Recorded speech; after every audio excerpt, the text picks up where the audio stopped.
C'est une famille de 8 enfants. Et mon père, des 8 enfants, c'est le seul qui ne s'est pas marié à l'église. Il a complètement réfuté l'éducation religieuse qu'il a eue. C'était, voilà, ma mère et mon père, quand ils se sont rencontrés, ils étaient, c'était vraiment des petits rebelles. Et c'était pas du tout possible de se marier à l'église. Aucun de nous trois, parce qu'ils ont eu 3 enfants ensemble, mes parents, aucun de nous trois n'a été baptisé. On n'a pas du tout été élevés dans la religion. Alors que mon père, lui, il avait une éducation religieuse. Ma mère, pas du tout. Mes grands-parents maternels, c'est pas du tout des religieux. Pourtant, moi, depuis que je suis toute petite, j'y pense, je lui parle, je prie à ma manière. Je me sens reliée à lui, je me sens en connexion, mais sans avoir de dogme précis, sans avoir de religion, Je me rappelle que quand j'allais en vacances chez mes grands-parents paternels, donc la famille plutôt catho, ils m'emmenaient à l'église, je posais beaucoup de questions sur Jésus, etc. Il y avait beaucoup de choses que je ne comprenais pas, parce que vous savez, la Sainte Trinité, c'est un mystère. Donc il y a des choses que je ne comprenais pas, puis qui sont complètement abstraites encore aujourd'hui. Comment penser un seul Dieu, 3 personnes? Ça veut dire que la Trinité est en même temps indivisible et inconfuse. Eh bien, c'est impensable.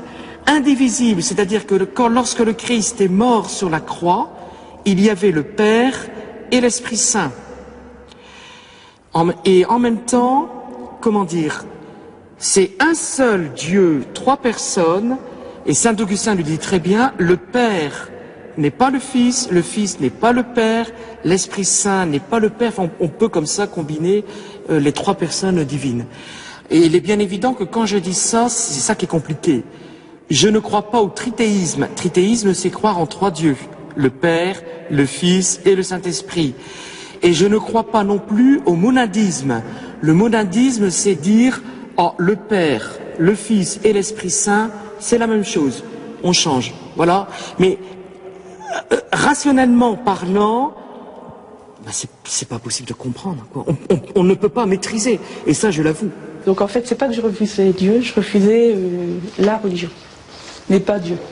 Ce qui semble aberrant maintenant, mais je ne pouvais pas m'accrocher à une doctrine religieuse en fait.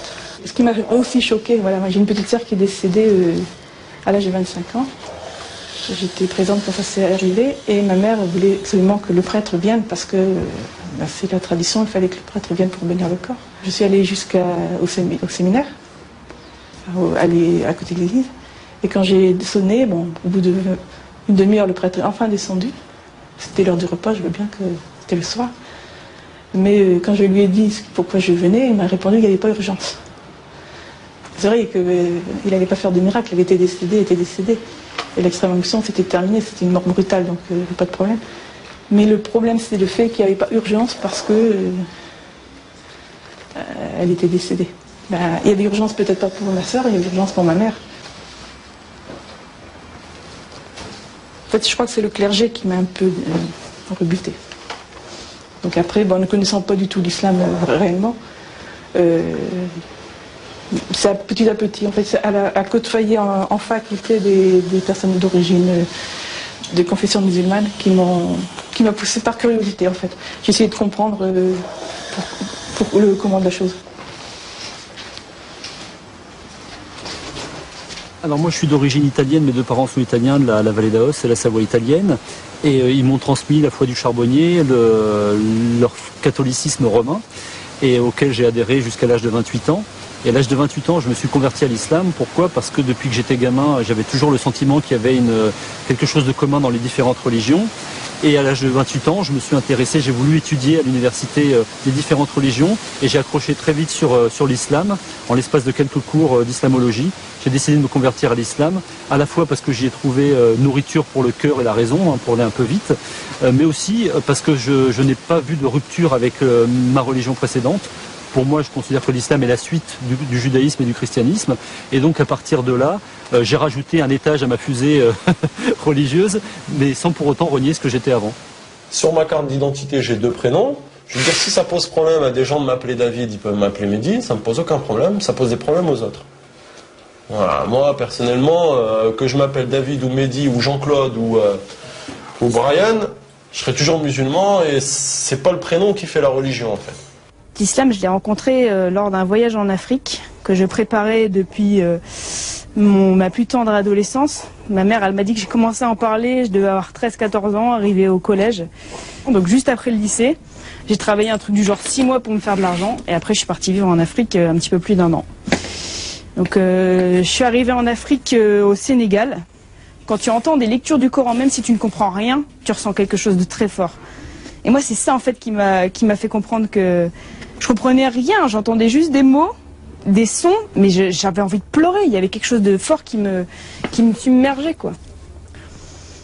Tout le monde dit convertir. En fait, c'est reconvertir parce qu'on est tous musulmans. Et c'est après, c'est dans le contexte qu'on devient juif ou alors chrétien, tout ça. Donc là, je me suis reconverti en septembre 2006. J'ai voulu chercher un travail et c'est grâce à une connaissance à mon père que j'ai eu un travail dans un collège. C'était surveillant et j'ai intégré ce collège-là en mars 2006. Il y a eu une collègue qui est arrivée en septembre qui m'a passé un livre, l'islam pour les enfants. Donc on a échangé nos numéros pendant les travaux administratifs qu'on avait à faire pour la rentrée scolaire. Elle m'a passé le livre, j'ai lu le soir même, je l'ai lu. Et au fur et à mesure, je tenais le livre. Et puis après, au bout d'une semaine, j'avais plus le livre.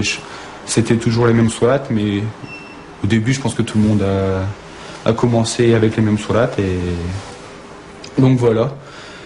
Je me suis mis comme ça, grâce à Allah et au travail au collège musulman.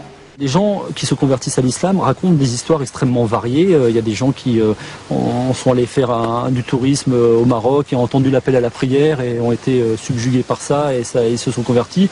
D'autres gens, ils ont étudié 10 ans avant de se convertir. D'autres étaient très contre et puis un jour...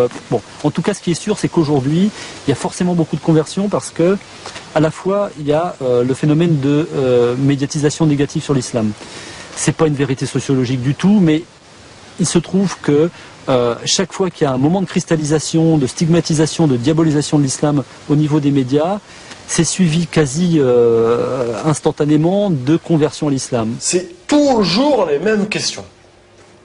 À croire que ça pose pas un problème, mais t'as besoin. C'est certes, l'être humain, il a besoin de savoir de quelle origine on est. On a toujours besoin de connaître ses racines. On a besoin de ses racines pour vivre. C'est comme un arbre. Là, je le vois quand j'étais en stage, là. Je fais des études infirmières. Dans le personnel, souvent on te pose la question. Alors en plus, quand tu es en stage en période de Ramadan, c'est encore pire. La personne, elle me dit, tu fais Ramadan, elle n'était pas du service dans lequel j'étais, elle venait pour manger. Elle me dit, tu fais Ramadan, c'est une bien drôle d'histoire. Elle part dans le frigo, elle ouvre le frigo, elle dit, quelle bien drôle d'histoire. Je dis, l'histoire, elle est drôle où? Il n'y a rien de marrant. Elle me dit oui, mais parce que la copine de ma fille fait Ramadan aussi, et puis elle est pas arabe. Je dis pourquoi? David, c'est quoi? C'est arabe, David. Le jour du Eid, appelé aussi communément fête du gâteau. Là, le Eid du Ramadan, chez eux, c'est la fête des gâteaux. On ramène des gâteaux. Mais là, il n'y a rien de drôle. C'est super bon. Et cette même personne-là, elle mange des gâteaux. Je pose un plateau, elle prend un gâteau, je lui fais, là, il n'y a rien de drôle. Je lui ai rappelé ce qu'elle m'avait dit 30 jours avant. Je lui ai dit, là, c'est pas drôle de manger des gâteaux pendant la fête du Ramadan, à la fin du Ramadan. Elle me dit, mais non, parce qu'ils sont bons. Voilà. Ça résume tout, en fait. La connaissance. Allez, on y va? Là, la classe est prête, pour une fois. Oh là là. On y va? Allez, on y va. Si aujourd'hui je dis je me convertis à l'islam, ça fait pas du tout la même chose que si je me dis je me convertis au bouddhisme. Je me convertis au bouddhisme, on me dit tiens c'est un joyeux, il va dans un truc zen, un peu soft, c'est assez exotique mais bon pourquoi pas. Par contre si je dis je me convertis à l'islam, je me convertis à quelque chose qui fait peur. Donc on commence à me soupçonner, à me regarder de travers, à dire mais il s'est fait embobiner, il rentre dans un truc, on va l'obliger à poser des bombes. Donc il y a toute une dimension qu'on se voit plaquer très vite dans son milieu familial, dans son milieu professionnel éventuellement. Et assez vite aussi, si l'on est actif, et ça a été mon cas, j'ai toujours été actif dans des associations, des partis politiques, etc. Et donc le fait de me retrouver musulman, j'ai voulu être actif en milieu musulman. Et très vite, je me suis retrouvé face à des renseignements généraux, à la DST, etc. Et moi qui essaye de ne pas voler un centime quand je fais ma déclaration d'impôt, je me suis retrouvé du jour au lendemain avec le sentiment que j'étais hors la loi, que j'étais quelqu'un qui faisait des choses pas bien. Et c'était une curieuse impression. Et se rajouter à ça en plus, tous les discours sur l'islam en France, qui donnent le sentiment que l'islam n'est qu'une religion d'étrangers faite et vécue par des étrangers. Et donc ça m'a donné en plus le sentiment d'être une espèce de migrant culturel. Et du jour au lendemain, j'étais plus français, j'étais plus de cette culture, j'étais ailleurs. Et j'étais en plus dans un ailleurs inquiétant pour mon entourage.